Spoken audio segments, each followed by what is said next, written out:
मखसूस नशस्तों का फैसला है और मखसूस नशस्तों के फैसले के बाद जो ग्राउंड रियलिटीज़ है खासी तब्दील होती हुई नज़र आ रही हैं। केपी के फ्रंट पे जिस पे पाकिस्तान तहरीक इंसाफ अपने आप को बहुत मजबूत बहुत मुस्तहकम समझती है, अब ये बाज़गश्त है कि हुकूमत की तब्दीली यानी जोड़ तोड़ उरूज पे पहुंच गया, हुकूमत गई के गई। क्या हो रहा है at this point in time? जी बहुत शुक्रिया। सूरत हाल वाकई अमली तौर पे बदल चुकी है। पहले एक साल तो इलेक्शन कमीशन ऑफ पाकिस्तान की जानिब से नोटिफिकेशंस हुए हुए थे, लेकिन एप्लीकेबल नहीं थे। तो अब वो जैसे ही वो लिस्टें रिस्टोर हुई हैं, तो एक तो बहुत बड़ा चंक जो है वो खैबर पख्तूनख्वा से वहाँ की जो अपोजिशन है उसको और मरकज की जो हुकूमत है उसको मिलेगा। तो इसलिए मैं ये समझता हूँ कि बड़ी इंटरेस्टिंग गेम होने लगी है। उसकी वजह ये कि ऑपोजिशन के 22 अरकान है सिर्फ खैबर पख्तूनख्वा असेंबली में, और इंटरेस्टिंगली उनको 30 मखसूस नशिस्तें मिल रही हैं। वैसे तो ये नंबर भी एक मज़ाक़ खेज नंबर है कि अगर आप देखें कि आइन और कानून क्या ऐसी किसी चीज की इजाजत देता है कि 22 मेंबरान को 30 सीटें मिल जाएं, लेकिन बहरहाल अब ये हो चुका है।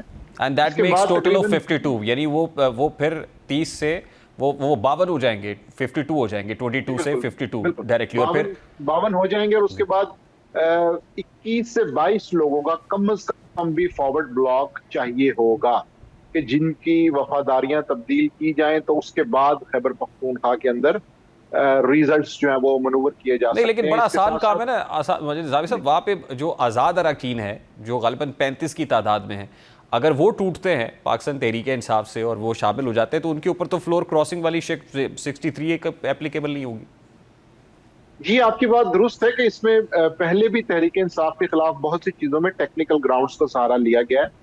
लेकिन मामला ये है कि हमने ये देखा है कि बहुत कम लोगों ने तहरीक इंसाफ की जो वफादारियां हैं वो तब्दील की हैं। उसकी वजह ये कि एक अवामी रद्द अमल का सामना भी उन्हें करना पड़ा है। अभी आज साहिवाल से चौधरी उस्मान अली जो है वो बाकायदा मुस्लिम लीग नून में शामिल हुए हैं। तो ये रेशो कम लग रही है। जब हमने 8 फरवरी के रिजल्ट्स देखे थे तो पता ये चला था कि जी बहुत से लोगों को मुस्लिम लीग नून ज्वाइन करवाई जाएगी, लेकिन लाहौर से वसीम कादिर और इस तरह के एक दो नाम थे, को बड़े नाम उस तरह से शामिल नहीं हो सके। तो अब अगर खैबर पख्तूनख्वा की सिचुएशन हम देखते हैं, तो वहां पर इमरान खान की एक सपोर्ट बेस तो मौजूद है। इस वक्त मसला टेक्निकल नहीं है। इस वक्त एमपीएस ये सोच रहे हैं कि अगर वो वफादारी तब्दील करेंगे तो उन्हें उसकी प्राइस क्या पे करनी पड़ेगी, सियासी कीमत क्या होगी, अखलाकी कीमत क्या होगी। उसकी वजह यह है कि परवेज खटक ने जब पीटीआई नजरियाती बनाई थी खैबर पख्तूनख्वा के अंदर, तो वो इलेक्शन के अंदर तो बड़े नाम सामने आए थे। लेकिन खैबर पख्तूनख्वा असेंबली में सिर्फ 2 एमपीएस जो हैं वो पीटीआई नजरियाती के हैं। तो वहां पे टेक्निकल ग्राउंड्स से ज्यादा पॉलिटिकल स्टेक का मसला है कि क्या तहरीक इंसाफ को छोड़ने वाले लोग 2 से 3 साल के लिए अपना मुस्तकबिल बना लेंगे और अच्छा, बाकी ये बात सियासी आपकी जिंदगी दुरुस्त है, बट तारीख कर हैविंग लेंगे सेड या दैट नहीं। With in the PTI opposition भी तो है, और उससे पहले ही एक ऑप्शन जिसके ऊपर डेलिब्रेशंस हो रही थी वो ये थी कि असेंबली डिसॉल्व कर दी जाए।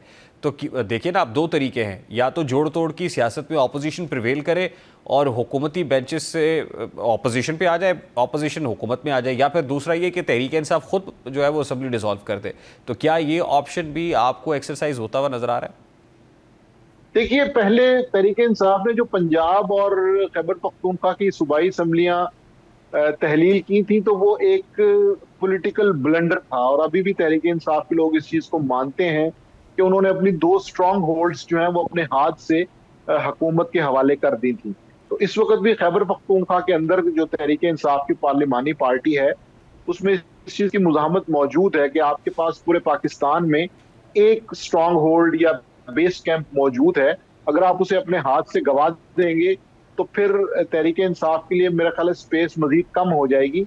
अभी तक की इतलात ये है कि तहरीक इंसाफ की जो पार्लिमानी पार्टी है उसके अंदर से इस चीज के ऊपर, इस तजवीज पर एक मुजाहमत मौजूद है। लेकिन हतमी फैसला इमरान खान का ही होगा, और मेरा ख्याल है कि उन्हें कन्विंस कर लिया जाएगा कि असम्बली को किसी ना किसी तरीके से चलते रहने दिया जाए और उसके अंदर फॉरवर्ड ब्लॉक से गुरेज करवाया जाए, कोई तरक्याती फंड्स जारी किए जाएं, एमपी एमएनए की जो ख्वाहिशात हैं उनको पूरा किया जाए, उनकी स्कीमों के जो मसाइल हैं, पोस्टिंग ट्रांसफर के जो मसाइल हैं, उनको टैकल किया जाए, देखा जाए।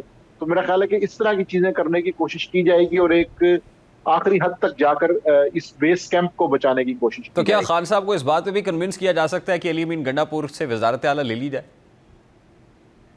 देखिए, ये बात डिस्कस हुई है, लेकिन अली अमीन गंडापुर के पास एक एमपीएस का ग्रुप है, तो नया आने वाला जो वजीर आला है, उसके लिए पहला तो चैलेंज ये होगा कि वो अपनी वोटिंग को कामयाब बनाए, और अगर ऐसा ना हुआ तो फिर एक और क्राइसिस आ जाएगा। तो मेरा ख्याल है कि अली अमीन गंडापुर तमाम तर शिकायत और नाराजगियों के बावजूद इस हद तक कंफर्टेबल हैं कि वो कम से कम कुछ अर्सा खैबर पख्तूनख्वा में एज ए वज़ीर आला गुजारेंगे। हाँ, उन्हें तहरीक की जानिब से, पार्टी की जानिब से, पार्टी स्ट्रक्चर की जानिब से मुज़ाहमत का सामना रहेगा, लेकिन वो कहीं ना कहीं उस मुश्किल को हल करने की भी कोशिश करते हैं। मिसाल के तौर पे जिस तरह शेख वकास अकरम है, दूसरे रहनुमा हैं, वो कहीं ना कहीं अली अमीन गंडापुर की हमायत करते हैं, और जो वहाँ की ग्राउंड रियलिटीज को नोटिस कर रहे हैं, असद कैसर और दीगर लोग, वो भी ये समझते हैं कि किसी ना किसी तरह इस सेटअप को चलना चाहिए, क्योंकि इससे कहीं ना कहीं तहरीक इंसाफ को कुछ ना कुछ आसानी मिल रही है। तासुर एक और भी है और वो बड़ा हर गुजरते दिन के साथ तकवीत पकड़ रहा है कि अलीमा खान ग्रुप या कैंप जो है वो भी स्ट्रांग हो रहा है और वो ग्रुप अगेंस्ट अली अमीन गंडापुर है। तो क्या ये तासुर दुरुस्त है? ये तासुर मेरा ख्याल है सोशल मीडिया और पार्टी स्ट्रक्चर की हद तक तो दुरुस्त है, लेकिन अब देखना यह है कि क्या खैबर पख्तूनख्वा असम्बली के अंदर भी अलीमा खान ग्रुप की पेनिट्रेशन हो चुकी है या नहीं। अभी तक मुझे ऐसा नहीं लगता। खैबर पख्तूनख्वा के जो एमपीएज हैं वो डेफिनेटली अपनी पार्लिमानी पार्टी और अली अमीन गंडापुर और बाकी कैबिनेट के साथ हैं। ये बात दुरुस्त है कि सोशल मीडिया अकाउंट्स हों, नजरियाती लोग या उकाबी जहनीत रखने वाले बैरून मुल्क में मौजूद जो अफराद हैं, उनके लिए अलीमा खान एक लीडर बन चुकी हैं, लेकिन उन्हें अभी पीटीआई की कौमी असम्बली, सेनेट और सूबाई असम्बलियों की जो पार्लिमानी पार्टियां हैं, उनका लीडर अभी उन्हें बनना बाकी है। उसमें अभी तक उनकी पेनिट्रेशन नहीं हो सकी, और अगर इस तरह की कोई नंबर गेम चेंज करना होगी या कोई स्कोर कार्ड में तब्दीली लाना होगी, तो उसके लिए अलीमा खान साहिबा को पार्लिमानी ग्रुप्स के अंदर बैठ के उनकी बातें सुननी होगी, उनको अपने साथ मिलाना होगा। मेरा ख्याल है कि ये मरहला अभी तय नहीं हुआ, इस पे वर्किंग जरूर हो रही है, लेकिन उन्हें आगे से मुज़ाहमत का सामना एक मशवरा फवाद चौधरी साहब ने दिया ना पीटीआई को कि you should join hands with JUI फे मौलाना फजल रहमान साहब के साथ केपी में, और फिर एक कंसेंसस चीफ मिनिस्टर लेके आना चाहिए। इसी सूरत में पीटीआई केपी में बढ़ सकती है। जी, वहां पर खैबर पख्तूनख्वा के अंदर 7 अरकान जो है वो मुस्लिम लीग नून के हैं, 7 ही जेयूआई के हैं। तो अब उनको जब इसके साथ मखसूस नशिस्तें मिलेंगी तो जेयूआईएफ के पास एक नंबर तो होगा। तो ये बिल्कुल एक अच्छी ऑप्शन है कि अगर तहरीक इंसाफ में से एक फॉरवर्ड ब्लॉक निकलता है तो वो जेयूआईएफ को अपने साथ मिलाकर और किसी और छोटी पार्टी को अपने साथ मिला के अपनी नंबर गेम को बदल सकते हैं, लेकिन फिर उसके अंदर सीएम केपी की जो है वो तब्दीली होगी। तो मेरा ख्याल है ये एक ऐसा प्लान है कि जिसके अंदर बहुत से अगर मगर मौजूद हैं। ठीक, अच्छा ठीक, देखिए ये तो सूबे की हद तक बात है, लेकिन मखसूस नशिस्तों से जो मरकज़ है उसमें भी अच्छा खासा इम्पैक्ट है, और ज़ाहिर है वो 2/3 मेजॉरिटी जो जिसको 26वीं आईनी तरमीम की मंजूरी के वक्त बहुत प्रॉब्लम हुआ और मौलाना फजल रहमान के दर पे सबको हाज़िरी देनी पड़ी, तो जो हुकूमत इत्तेहाद है वो इतना स्ट्रॉन्ग तो हो जाएगा कि वो 27वीं और फिर 28वीं और 29वीं वो तरमीम दर तरमीम, तो पार्लियामान के अंदर क्या चेंजेस आती हुई देख रहा है? जी बिल्कुल, मुझे ऐसे लग रहा है कि अब एक फ्लड आएगा लेजिस्लेशन का। वो तमाम पेंडिंग अमूर जिसके ऊपर रियासत या सिस्टम जो है उसके क्वेश्चन मार्क्स थे, वो ये चाहता था सिस्टम की ये चीजें चेंज हो और उन्हें करने में मुश्किल आ रही थी।